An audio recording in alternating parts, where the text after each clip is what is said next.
have a warm greeting to this presentation about how not to draw in data, a guide for biomaterial engineers. This is a summary from a paper, um, and this presentation is part of the Bioinformatics Internship Program. I'm Adonis Cedeño, and we start. So, we have in an experiment we have a set of measurements known as the input for a model that generates an output. This input set is formed by measurements or assignations about biomaterial properties. So, for example, we can say the surface topography or maybe the chemical composition.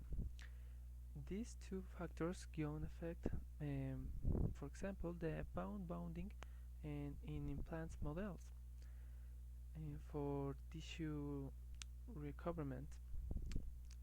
So, in general case, we have that biomaterial properties can affect the biological effect adjusted for a mathematical model.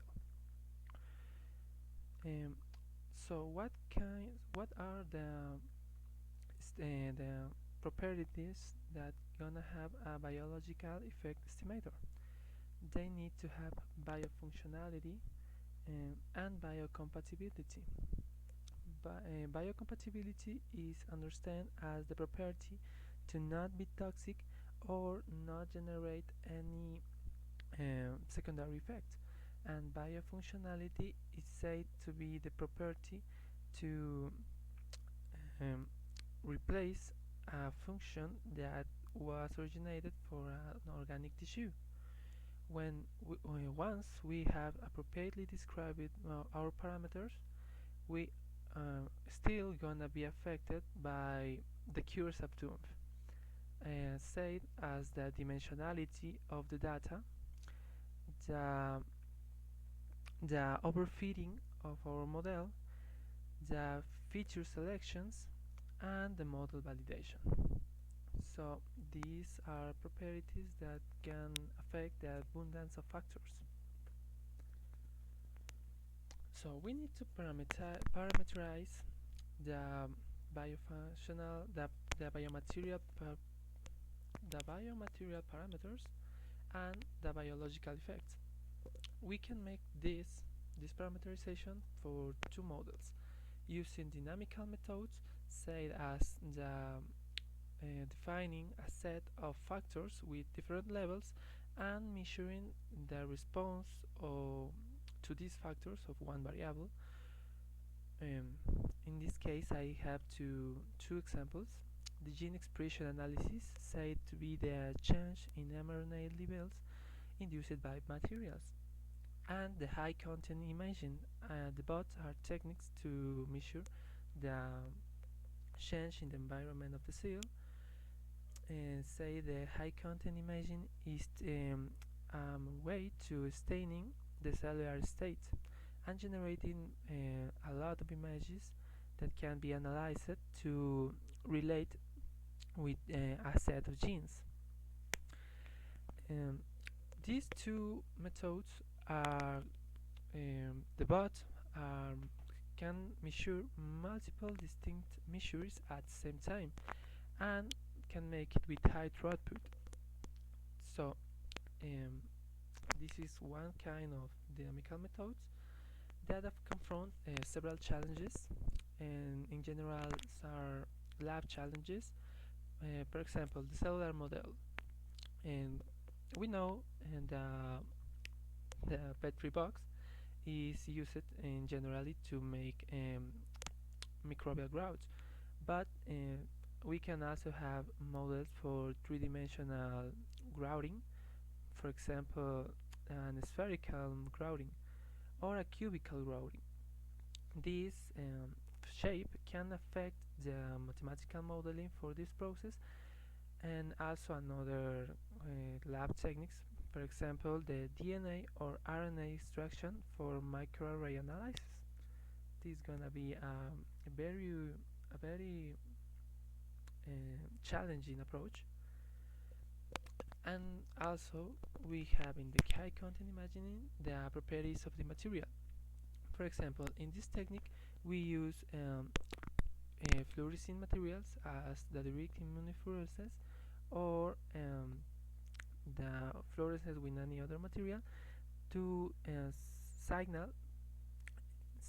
some specific antigens. But what happens when the material is out of fluorescence? We have um, a level of bias in the meditions, and the same with non-transparent materials. We have amount of bias produced by this characteristic. Um, Also, we have the simulations, and that is the couple for the dynamical methods. In simulations, we relationate a set of output variables with a set of input variables through a mathematical model, and later we um, reproduce this relationship through random trials. Two kind of features that can be considered to simulations are spatial organization and chemical composition. An example very typical for spatial organization are the differences between diamond and graphite. In in graphite, we have this configuration of the um, orbital atoms, orbital orbitals. We have three sp2 orbitals in one plane and one p orbital in another plane, perpendicular to this other one. So the atoms just can arrange in in planes in planes, making the graphite of the of a pencil, for example, may so weakly. So this can be used to write, for example, and gonna be disgusted. Um, but diamond has this configuration for the orbitals. For sp3 orbitals in a pyramidal. So any other any other atom can um, merge with this orbital, making an hybridation and gaining more stabilization. So the spatial organization is very important. Also, the chemical composition, for example, in a polymer, the configuration of the molecules also can be the hydrophobicity or the hydropolarity. So we can make two the bot, the spatial organization, and the chemical composition can be measured by one variable, and say the stiffness of muscular tissues. But we need to set this a measuring self-response. And both models, the dynamical methods or simulation, gonna generate an input matrix, an input data matrix, and an output data matrix. So we need to relationate these matrices for any method. And one method used can be the machine learning. Why machine learning? Machine learning can be think about as a field that studies computer programs that improve automatically through experience. This characteristic of automatical improvement is some bug, so we need to define a mathematical definition. If we have a computer program, this CP is said to learn from experience with respect to a set of tasks, any class of task, and some class of performance measure P if its performance measures at this task improves with experience. So we can say a measure of measurement performance can be the number of failures and successes. And if we have more successes than failures with any uh, performance measure, we're gonna have automatical improvement. The main goal of machine learning is to capture a hierarchy of non-linear relationships, and this can be made with a wide range of techniques. For example, statistical approach can conserve linear regression, multiple linear regression. Can also we have these three algorithms. For example, the neural networks and used to um, classify a set of relationships. We also have random forest and support vector machines that the bots are classification algorithms. And for this, for make these approaches, we're gonna need tools. These tools are many wide. We have many options to make statistical approaches or using these algorithms. And specifically, we're gonna use regression, classification, and clustering. We have two packages to make machine learning. One for Python is the scikit package and can be installed through terminal using this command, and also the caret package for R that can also be installed using this command. So we're gonna talk more about these tools. The three are mathematical approaches to um, to make machine learning to automatically improve a task. But regression and classification stabilize mathematical approaches.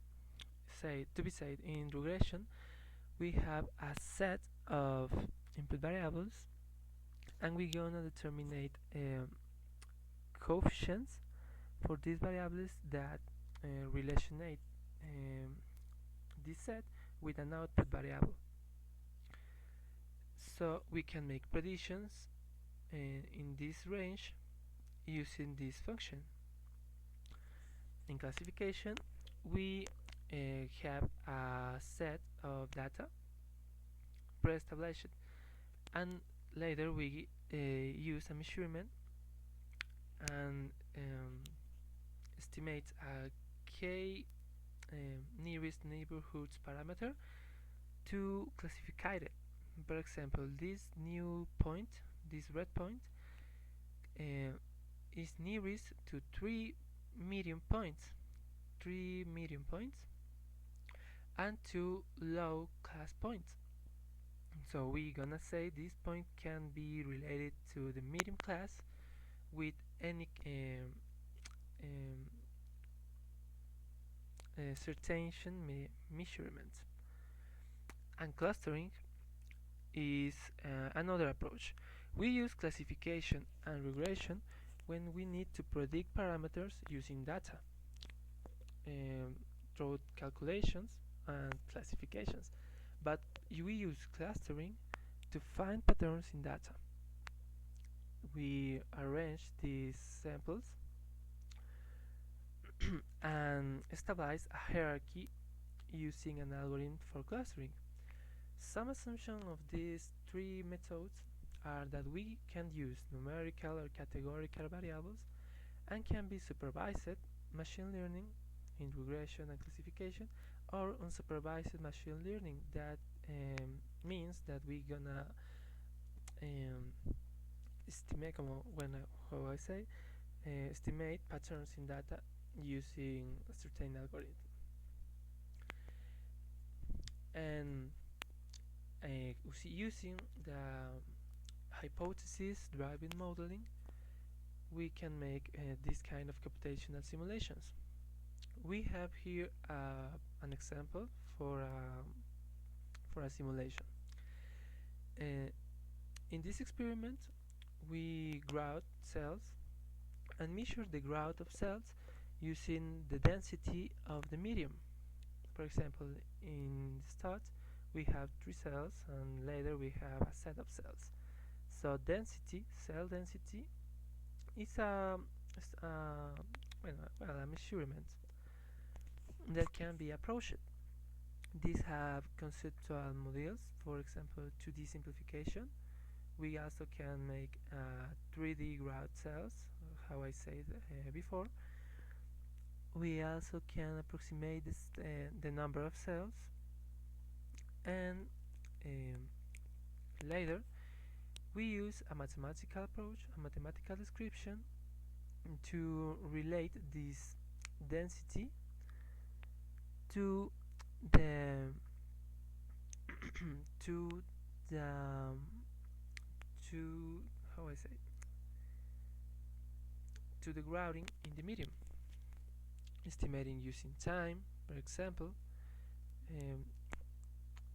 Later we use numerical solutions throughout this mathematical description to make some predictions about the conceptual model. For example, we can make some values for R and K, the parameters, and later establish a finite set of values for P and dP over dt, and start exploring. We can make infinite values for R, establishing that this model can be exponential or gonna tend to be exponential, or we can make K can have very great values, establishing that in these cases we're gonna have a logistic model. So through this experimentation, we're gonna achieve interpretation and validation, and later we're gonna add some more characteristics to our mathematical description. For example, what happens when we have interferences, as this orange orange form. In these cases, our model can be better as an hypothesis, adding this factor m over a squared plus m squared. So we can repeat and make some interpretation, add values for the a constant and the m characteristic of the medium, and repeat until we have a sufficiently well fitted mathematical description. As concluding remarks and perspective, I'm gonna say this for that massive amounts of data can be used to predict parameters. Using any method, dynamical method or simulation, we can find patterns in biological systems. Establishing collaborations with computational researchers is invaluable to accelerate the pace of the research.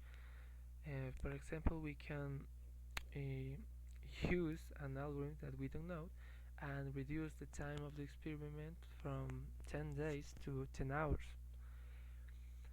Also, we need to remember these 4 potential pitfalls: the DOOM, the dimensionality of the data, the overfitted model, the